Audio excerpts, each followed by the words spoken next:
زکوٰۃ جن مالوں پر لازم ہوتی ہے وہ 5 طرح کے مال ہوتے ہیں۔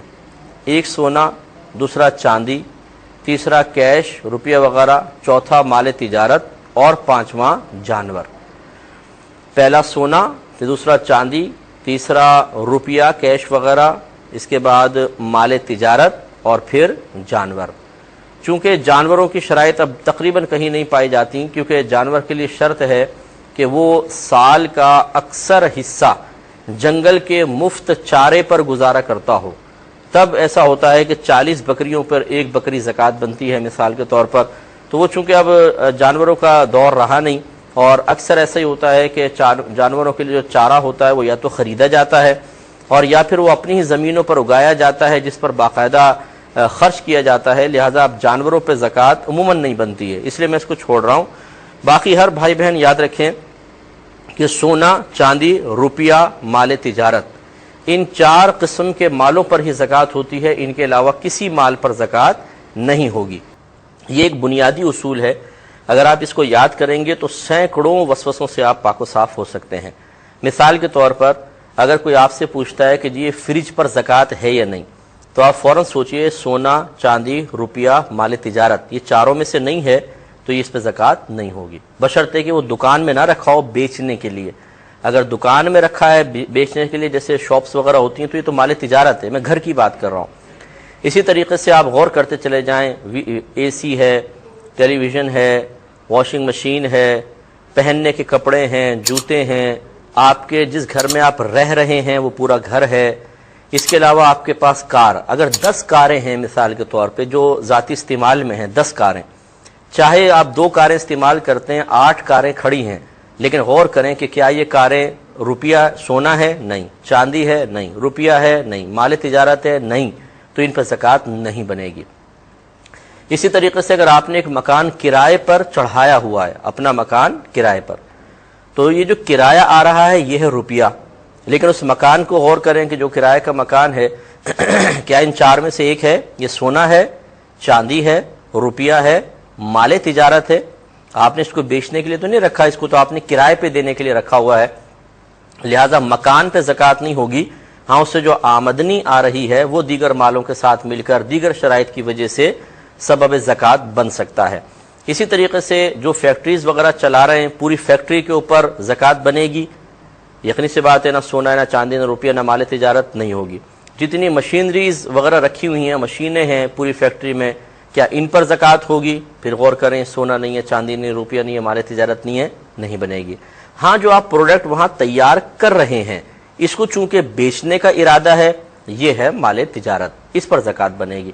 تو امید ہے کہ آپ یہ مسئلہ سمجھ گئے ہوں گے کہ 4 قسم کے مال، سونا، چاندی، روپیہ، مال تجارت پر زکوٰۃ ہوتی ہے، اس کے علاوہ نہیں۔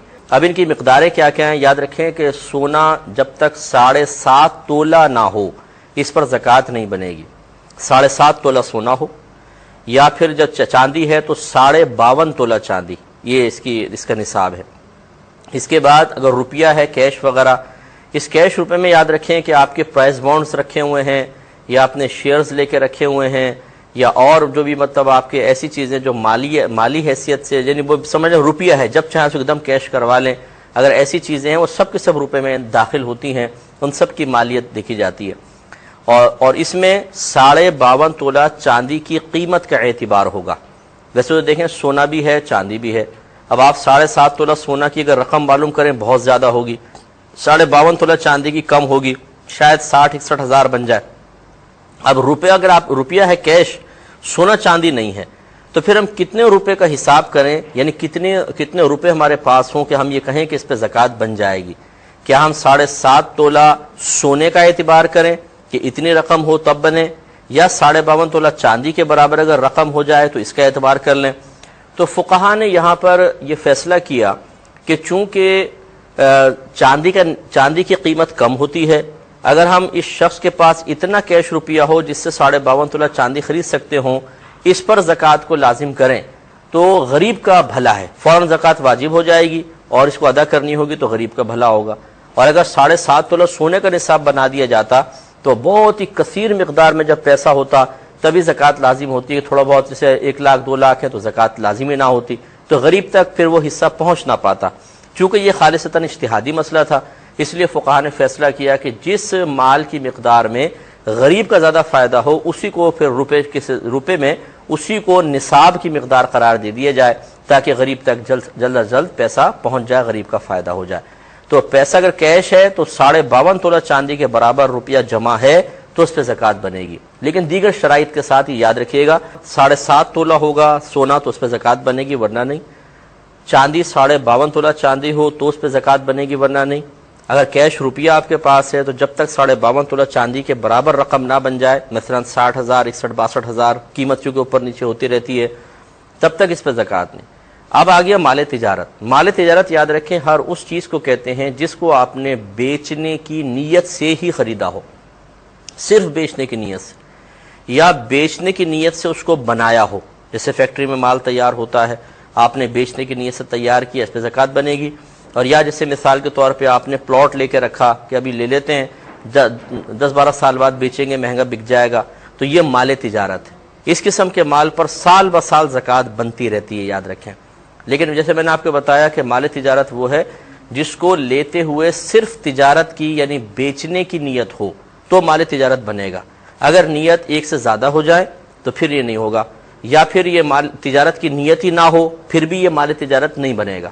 مثال دیکھیں اب دونوں کی، مثال کے طور پہ ایک شخص نے پلاٹ لیا کہ چلو اپنا مکان بنا لیں گے، لیکن ساتھ ساتھ نیت یہ بھی ہے کہ اگر اچھے ریٹ مل گئے تو ہم نکال دیں گے۔ اب یہاں دو نیتیں شامل ہو گئیں، بیچنے کی نیت بھی ہے، اپنا مکان بنانے کی نیت بھی ہے، تو یہ خالصتاً مال تجارت نہیں ہے، اس پہ زکوٰۃ نہیں بنے گی۔ دوسرا یہ کہ آپ نے صرف بچوں کے لیے لے کے رکھا کہ ابھی ہم رکھ لیتے ہیں، جب بچے بڑے ہو جائیں گے پھر اس پر مکان بنا لیں گے، بیچنے کی نیت نہیں ہے، مکان بنا لیں گے تاکہ سب بچے وغیرہ ایک جگہ رہ جائیں، تو یہ بھی چونکہ آپ نے رہائش کے لیے مکان پلاٹ لے کے رکھا ہے، چاہے یہ 10 کروڑ کا پلاٹ ہو، اس پر زکوٰۃ نہیں بنے گی، کسی پر زکوٰۃ لازم نہیں ہوگی۔ تو یہ مال تجارت ہوتا ہے۔ اب اگر یہ مال تجارت آپ کے پاس ہے تو پھر وہی دیکھیں گے، اگر اس کی مالیت 52.5 تولہ چاندی کے برابر یا اس سے زیادہ ہے تو اس پر زکوٰۃ بنے گی ورنہ نہیں بنے گی۔ تو یہ نصاب ذرا ذہن میں رکھے۔ اچھا، اب یہ سوال پیدا ہوتا ہے اگر کسی ایک چیز سے نصاب مکمل نہیں ہو رہا، مثال کے طور پہ 2 تولہ سونا پڑا ہوا ہے اور تھوڑی سی چاندی ہے، تھوڑا سا کیش ہے، تو کیا اب زکوٰۃ بنے گی کہ نہیں بنے گی؟ تو حکم شرع یہ ہوتا ہے اگر ایک جنس کے مال سے نصاب مکمل نہیں ہو رہا، مقدار مکمل نہیں ہو رہی، اور دوسری جنس کا مال بھی موجود ہو تو ان دونوں کو ملایا جاتا ہے۔ تو اگر سونا بھی ہے، چاندی ہے، روپیہ ہے تھوڑا بہت، تو پھر سب کو کم مالیت والے میں کنورٹ کر لیتے ہیں۔ مثلا سونے کی موجودہ مارکیٹ کی قیمت آپ معلوم کریں، اس کے روپے بنا لیں، چاندی کے روپے بنا لیں، جو کیش ہے اس کو ایڈ کر لیں، اب دیکھیں ٹوٹل کیا اماؤنٹ ہے۔ اگر وہ 52.5 تولہ چاندی کے رقم کے برابر یا مالیت کے برابر پہنچ جاتا ہے تو اس پر بھی زکوٰۃ لازم ہوگی۔